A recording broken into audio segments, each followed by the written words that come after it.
এবার তুরস্কের ballistic missile আসছে বাংলাদেশে। পাকিস্তানকে শক্তিশালী এয়ার টু এয়ার মিসাইল দিচ্ছে যুক্তরাষ্ট্র। ভয় কাঁপছে দিল্লি। বাজেট সংকটের কারণে জাতিসংঘ মিশন থেকে 25% সেনা প্রত্যাহার করা হতে পারে। বিটিভিএস ইনফোটেনমেন্টে স্বাগত জানাচ্ছি, আমি সুস্মিতা দাস। আজ জানাবো প্রতিরক্ষা সংক্রান্ত গুরুত্বপূর্ণ কিছু খবর। এবার তুরস্ক থেকে বোরা নামক ব্যালিস্টিক মিসাইল পেতে যাচ্ছে বাংলাদেশ। তুরস্কের বিভিন্ন সমরাস্ত্র কোম্পানির সূত্র উল্লেখ করে বিভিন্ন মাধ্যমে প্রকাশিত হয়েছে খবর। তুরস্কের বোরা ব্যালিস্টিক মিসাইলের পাল্লা 280 কিলোমিটার, তবে এর পাল্লা 360 কিলোমিটারের পর্যন্ত বৃদ্ধি করার সুযোগ রয়েছে। বোরা একটি ট্যাকটিক্যাল বা স্বল্প পাল্লার ব্যালিস্টিক মিসাইল। 8 মিটার দীর্ঘ ও 610 মিলিমিটার ব্যাসার্ধের বোরা মিসাইল 470 কেজি ওজনের বিধ্বংসী বোমা বহন করতে পারে। এই মিসাইল যুক্তরাষ্ট্রের আর্মি ট্যাকটিক্যাল, পাকিস্তানের নাসর, হাতফ ও আবদালি মিসাইলের সমকক্ষ।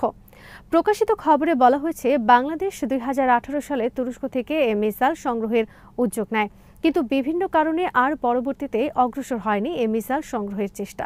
24-এর বিপ্লবের পর তুরস্ক এগিয়ে এসেছে বাংলাদেশের প্রতিরক্ষা খাতকে শক্তিশালী করার নানা উদ্যোগ নিয়ে। ইতিমধ্যে তুরস্ক থেকে হিসার নামক এয়ার ডিফেন্স সিস্টেম সংগ্রহেরও খবর বেরিয়েছে।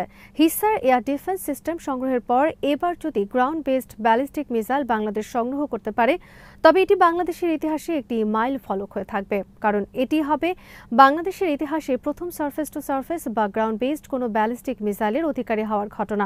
সম্ভাব্য যুদ্ধে একদিকে হিসার নামক এয়ার ডিফেন্স সিস্টেমের মাধ্যমে আকাশে শত্রুর আক্রমণ যেমন সীমিত আকারে বাংলাদেশ প্রতিহত করতে পারবে, তেমনি বোরা মিসাইলের মাধ্যমে শত্রু দেশেও হামলা পরিচালনা করতে পারবে বাংলাদেশ। বাংলাদেশ প্রাথমিকভাবে একটি বোরা মিসাইল সিস্টেম সংগ্রহ করবে বলে বলা হয়েছে প্রকাশিত খবরে। বর্তমানে বাংলাদেশের কাছে তুরস্কের তৈরি 300 কিলোমিটার পাল্লার টিআরজি নামক মাল্টিপল রকেট লঞ্চার সিস্টেম রয়েছে। পাকিস্তান যুক্তরাষ্ট্রের কাছ থেকে পেতে যাচ্ছে শক্তিশালী AIM-120 advanced medium range air two air missile. এই মিসাইল যুক্ত হবে পাকিস্তানের কাছে থাকা যুক্তরাষ্ট্রের তৈরি F-16 ফাইটার জেটে। এর ফলে এই বিমানের সক্ষমতা ব্যাপকভাবে বৃদ্ধি পাবে। যদিও শর্ত অনুসারে পাকিস্তান ভারতের বিরুদ্ধে F-16 যুদ্ধ বিমান ব্যবহার করতে পারে না, কিন্তু তারপরও এই মিসাইল সিস্টেম যুক্ত হওয়ায় গভীরভাবে উদ্বিগ্ন ভারত। কারণ ভারত মনে করে যুদ্ধের সময় পাকিস্তান গোপনে F-16 যুদ্ধ বিমান ব্যবহার করে এবং যুক্তরাষ্ট্র তা জেনেও না জানার ভান করে। সর্বশেষ মে মাসের যুদ্ধেও ভারত অভিযোগ করেছে পাকিস্তান তাদের কাছে থাকা F-16 যুদ্ধ বিমান ব্যবহার করেছে। যুক্তরাষ্ট্র অভিযোগ তদন্ত করে জানায়, পাকিস্তান F-16 যুদ্ধ বিমান ব্যবহার করেনি। পাকিস্তান তাদের কাছে থাকা F-16 যুদ্ধ বিমান যেমন ভারতের বিরুদ্ধে ব্যবহার করতে পারে না, তেমনি ভারতের আপত্তির কারণে এই যুদ্ধ বিমানের শক্তিশালী ও আধুনিক মিসাইল সিস্টেম সরবরাহ করেনি যুক্তরাষ্ট্র। একই সাথে এসব যুদ্ধবিমান আধুনিকায়নের জন্য পাকিস্তান বিভিন্ন ধরনের কিটস ও স্পেয়ার পার্টস সংগ্রহ করতে চাইলে তাও আটকে দেয় বাইডেন প্রশাসন। তবে ট্রাম্প প্রশাসন পাকিস্তানের ওপর থেকে এসব নিষেধাজ্ঞা তুলে নেয় এবং রেথিয়ন নির্মিত আধুনিক AIM-120 আমরাম মিসাইল সিস্টেম সরবরাহের অনুমতি দিয়েছে।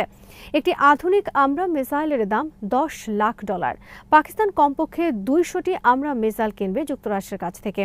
1982 সাল থেকে পাকিস্তান যুক্তরাষ্ট্রের কাছ থেকে মোট 88টি F-16 যুদ্ধবিমান সংগ্রহ করে।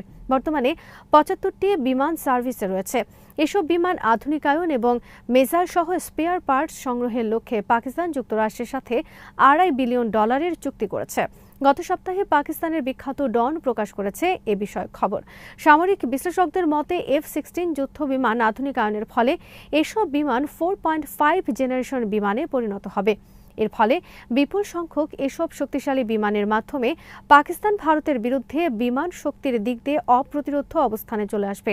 কারণ দিন রাত যে কোনো আবহাওয়ায় নিখুঁতভাবে লক্ষ্যবস্তুতে আঘাত করতে সক্ষম AIM-120 আমরাম মিসাইল।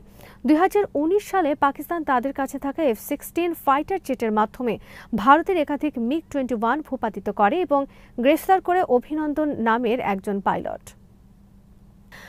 যুক্তরাষ্ট্রের কাছ থেকে পাকিস্তানের সর্বশেষ আধুনিক এয়ার টু এয়ার মিসাইল লাভের খবরে পশ্চিমবঙ্গের আনন্দবাজার পত্রিকার একটি খবরের শিরোনাম লিখেছে, ক্ষেপণাস্ত্র দিচ্ছে আমেরিকা, ইঞ্জিন দিচ্ছে রুশ, সৌদির সাথে দোস্তি, পাশে চীন, সব দিক দিয়ে দিল্লিকে ঘোল খাওয়াচ্ছে পাকিস্তান। আনন্দবাজার লিখেছে, ডোনাল্ড ট্রাম্পকে বশে রাখতে বিশাল খনিজ সম্পদ ঘুষ দিয়েছে পাকিস্তান। চীনকে সামনে রেখে রাশিয়াকেও ব্যবহার করছে ইসলামাবাদ। আর ইসরায়েলের ভয় দেখিয়ে সৌদির সাথে নিরাপত্তা চুক্তি করছে পাকিস্তান। একের পর এক কূটনৈতিক চালে ইসলামাবাদ ভারতকে বিচ্ছিন্ন করে ফেলেছে সব বন্ধু দেশ থেকে। আন্তর্জাতিক ক্ষেত্রে নয়াদিল্লির এই দুরবস্থায় চিন্তার ভাঁজ পড়েছে বিশ্লেষকদের কপালে। আনন্দবাজার আরও লিখেছে, যুক্তরাষ্ট্রের কাছ থেকে দূরপাল্লার এয়ার টু এয়ার এইম 120 আমরাম আধুনিক মিসাইল পেলে আকাশের ডগ ফাইটে পাকিস্তান অনেকটাই এগিয়ে থাকবে তা বলার অপেক্ষা রাখে না।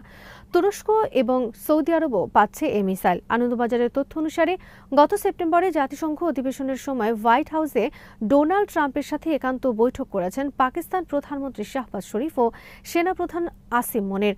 ওই বৈঠকেই পাকিস্তানের হাতকে শক্তিশালী করার জন্য হাত বাড়িয়ে দেন ডোনাল্ড ট্রাম্প। ইসলামাবাদের প্রতি ওয়াশিংটনের সাম্প্রতিক ঝুঁকে পড়ার ঘটনায় আনন্দবাজার লিখেছে, যুক্তরাষ্ট্র কখনো নির্ভরযোগ্য বন্ধু নয়। সৌদি আরবের ক্ষেত্রেও একথা প্রযোজ্য।